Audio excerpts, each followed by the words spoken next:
Hi there, this is Archive Moon with Star Siren Astrology coming to you in this deliciously full moons in Taurus. This full moon in Taurus, I think, is a divine blessing for some of the intensity. Like, it can be this juicy salve for some of this crazy, vulnerable, excruciatingly intense energy that we have had over this last month since the full moon in Aries. For a lot of us, it's been really intense. For others, it's been really empowering. So it always depends on how that moon is aspecting you and how some of these other planets that are dancing and initiating these chapters of our life are directly impacting you. And for me personally, there's been an excruciating amount of vulnerability coming up that usually is not felt or seen by myself. And it's been a bit of a roller coaster. It's like one day is like expansive and juicy, and I'm like waking up different parts of myself and loving, these plants in Australia and meeting new people and really opening my heart to Australia more. And then the next day it will be like, what am I doing?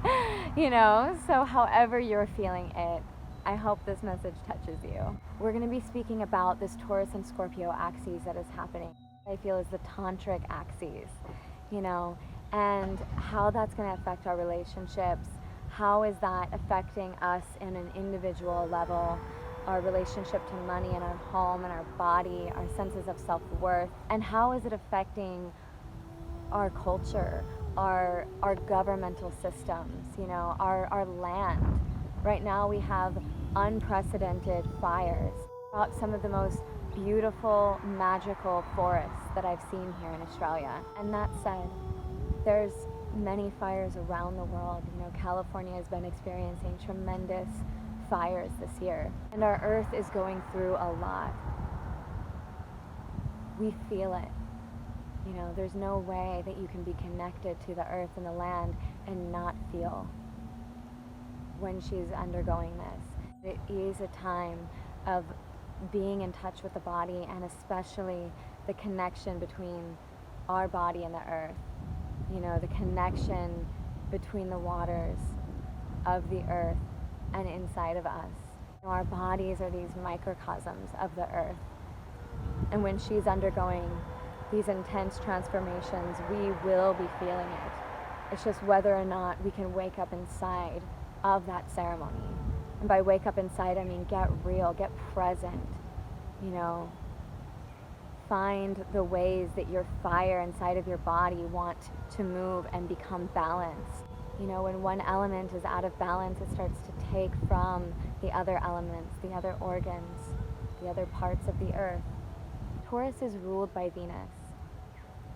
It's this Venusian Aphrodite archetype of creating temples and altars and having this unconditional love of one's body and this unconditional sense of self-worth and knowing what one values, and then through that relationship of this internal value and worth system sprouts this garden, sprouts this temple outside of you that is your home, that is your garden and your land, that is the way that you eat and appreciate and take in that relationship with that land, is the way that you make love.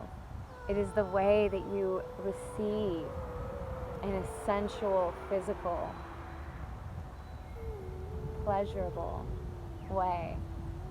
So pleasurable that it becomes this sense of worship almost. To me, Taurus is like sacred and profane. It could just be like the money and the sex and the food and the comforts and the physical pleasures that the ego desires. You want more and you want more of it, and you get attached to it and you get stagnant and you don't want to let it go and you hoard it, or it becomes this beautiful way in which you access spirit, in which you touch the divine through this instrument that is your body, through this food that you eat, through this massage that you receive, or through the love that you give, you know. So in this time when we're experiencing challenges and intensity and these insecurities maybe arising, allowing the higher juicy octaves of Taurus, allowing that tantric experience to be felt within your physicality, to be felt within your ability to receive, to be represented in the way that you work, in the way that you make your money. Taurus may represent this Garden of Eden experience, this Garden of Eden experience with your body and with the land, with nature, with your lover. But when wounded or when disconnected from that divine, it brings up all these places where we feel unworthy, where we compare ourselves, where we're like, oh, it should be looking like this. I should be looking like the goddess of love and Aphrodite. I should feel like this in my body. My body should look like this. I should have a home and a car and money and the right job that all looks in this certain way to please my ego, to please this desire to own, be safe and secure. If that desire and that need for safety and security is coming from this place of unworthiness or from this place of lack, then Taurus gets stuck. Taurus reaches for other things to fill it. Superficial things. Puts the masks on. It makes sure that it works and it works and it works, and it has 3 cars and 2 boats, and it has the right house and the right looking lover or whatever it is that makes it feel like, oh yeah, I'm worthy. Oh, this means I'm worthy. This means I'm safe. This means I can be secure. And so when the moon is in Taurus, it brings all of that up. It brings that opportunity to experience that high octave of union inside of physicality, you know, to reclaim your worth, to rewrite or transform your value systems so that your whole life begins to reflect that value system, so that you come from that place of a sovereign center and core that doesn't need these things for that connection, but that is open to it. This is beautiful medicine and a powerful time to reclaim this and to heal these places inside of ourselves, to manifest, actually make your ceremonies. Witches, this is the time to make your prayers, make your intentions known. It's also a time of releasing. But when the moon is in Taurus like this, shining this light on our worthiness, shining our light on our physical existence, our inner and outer temples. It is being trined by Pluto and Saturn in Capricorn. They have been retrograde for several months and are now moving ahead at a faster speed, ready to conjunct one another. January 12th. It will be going on all year until next year. Jupiter will conjunct both of them. This is a huge time of transformation, of breaking down to break through, breaking down the systems of our power, of our monetary systems, of our governmental systems. This is external power and structures and systems being alchemized and initiated by Pluto, the god of the underworld, and Saturn, the bringer of karma and gravity. It is a strong time for these systems of power to be confronted and acknowledged and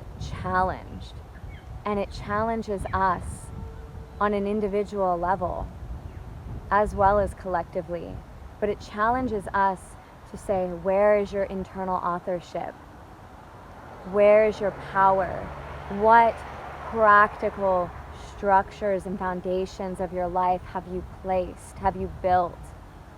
And how is that in alignment with this full moon in Taurus that's saying, is that which you are building in alignment with your spirit, in alignment with your sense of self-worth and your value systems, your relationship with the land and your resources?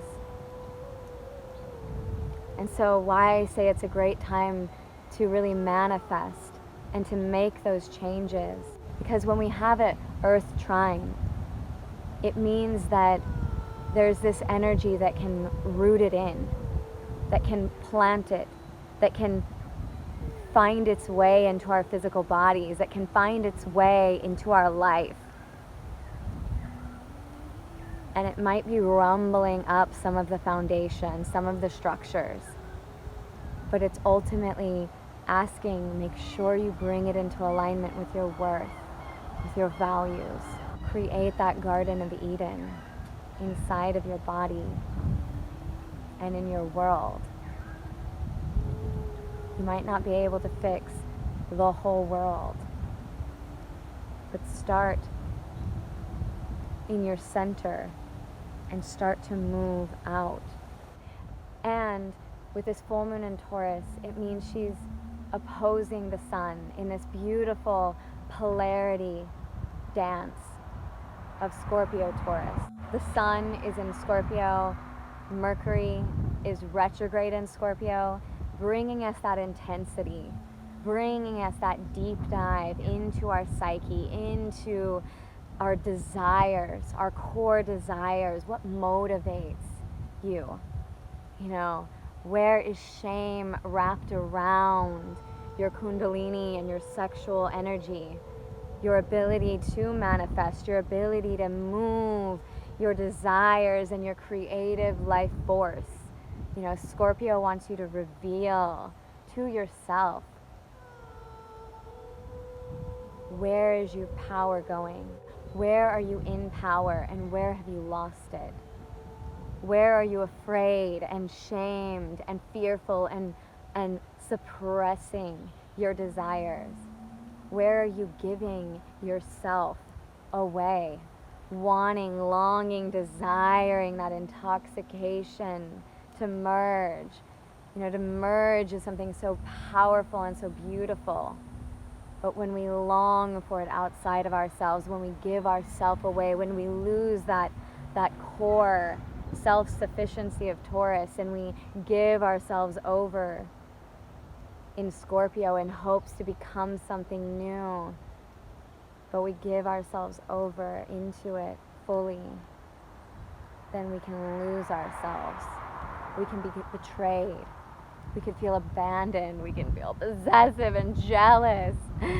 We can feel all these crazy anger, rage, I'm going to get back kind of feelings, when it's all trying to show you what lies under your subconscious world. How can you reclaim your power in this time? Reclaim your ability to express your desires and your deep longings. To open your heart and to channel that Kundalini energy, to find that ability to merge resources and to merge with another without losing yourself. You know, the Scorpio component is necessary.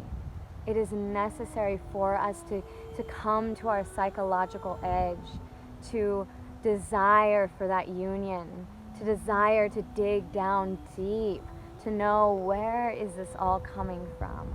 Where are your actions? Where is every time you reach outside and you give and you do or you hide, where is it all coming from? You know, Scorpio gives this ability for us to see through the veils, to see what's under the table and under the surface, and to let it get burnt, to let it get alchemized, in that cauldron so that the beautiful desires come forth. Like after it's been stripped, after the ego's been stripped, what still remains? And what's powerful about that is Mars. Mars actually traditionally was the ruler of Scorpio. You know, it rules Aries, and it's the like extroverted part of Mars. Like, this is what I want, this is who I am, I'm gonna go for it, I'm gonna actualize, I'm gonna penetrate. That's Mars in Aries. But Mars as the ruler of Scorpio is the Mars that goes deep in, the Mars that desires transformation, the Mars that desires power and unity, and it wants to go deep in and slash and burn and drudge up and really excavate itself fully. And right now Mars is being squared by Pluto. And Pluto is now the ruler of Scorpio. So Pluto is this cauldron. It is this god of the underworld that takes the ego down. And it strips away all the fighting, all the defenses. It strips away all the longings, all the boostings up, everything that we do, craving and aversions. Pluto strips that down to touch us in to what is it that we're really seeking and longing for. Where have we lost our power inside of those things? And Mars is in Libra right now, being squared by Pluto, so that means that our will and our desire is for Libra, it's for balance, it's for connection, it's for harmony, it's for justice. You know, we want justice, we want acceptance and compassion, and we also want our needs, and we want other people's needs met too. It's like a beautiful place. But when Mars is there, it's a beautiful place, it's a beautiful desire. You know, the Mars energy brings a desire to fight or to bring energy and presence and action in the realms of Libra, in the realms of our relationships. You know, what we might have more energy for, the balancing of needs, you know, for connection, for harmony. We want that connection and that security. But yet that Mars energy also brings volatility. It brings a real fight for what my needs are. And so when that person disconnects from you, or when that person's needs opposes you and challenges you, how are you gonna meet it? Are you gonna let that Pluto part that is squaring, that's challenging, that's almost pushing your needs away, or that's challenging how you get them met? Are you gonna power struggle? Are you gonna try to control? Are you gonna be overtaken by jealousy? Are you gonna awaken and let Pluto strip some of that egoic armor off so that you can see your desires and you can open your heart and you can find that dance and that balance with the other? You know, this could be a time of volatile emotions. On the surface, explosions, or brewing up from the scorpionic depths, brewing up to be felt, to be gone through with the passion of Mars, with the desire and devotion of a warrior, but not with rash, egotistical volatility. That's where we get ourselves in trouble. You know, so be gentle with yourself and your relationships with this intense energy. With Mars square Pluto, it's an extra time of being present. Don't walk too fast. Don't drive too fast. Don't speak too fast. Make sure you bring more awareness and presence into that warrior part, into that warrior component of you. Because God of the underworld is there to square it. It's there to square our desires and our will right now. And if we fight it, you lose. Because really, Pluto's going to give you the medicine, and it's going to give you that initiation. And all of our inner masculines are here to be initiated right now. And how that plays in with that trine and that Taurus energy, I think, is to let the volatility, to let the deep, deep scorpionic desires and the shame and everything well up. Let the unworthiness well up. To be seen, to be like, oh, held so gently and petted and nurtured, and also brought discipline. A time of presence. You know, earth trine energy is, how are you going to integrate it? How are you going to bring these values and these places of worthiness into actual embodiment?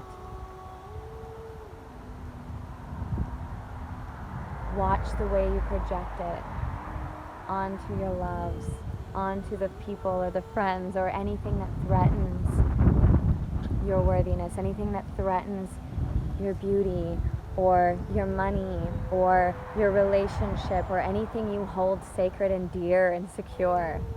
When that starts getting shaken,